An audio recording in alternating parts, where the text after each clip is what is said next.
pregunta també en la línia de la problemàtica que tenim en Massanassa en la neteja.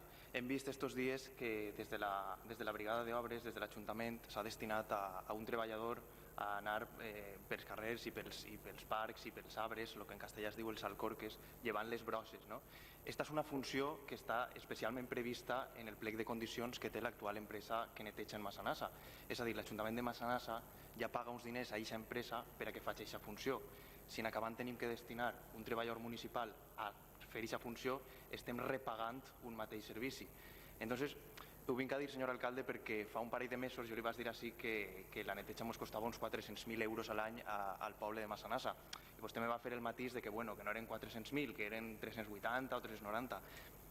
360. Però, clar, qui calcula el cost de tot el que deixa de fer aquesta empresa i que té que assumir l'Ajuntament?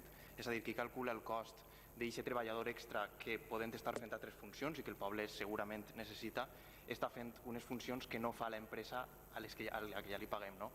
El prec seria, segurament aquest senyor ha fet una feina excel·lent i me consta que així és, però el prec que li faig o la pregunta que li faig és que tractem de fer complir al 100% aquest plec de condicions, perquè si no estem, com li dia, repagant servicis i al final és una cosa que lastra el millor funcionament de la brigada d'obres. Això seria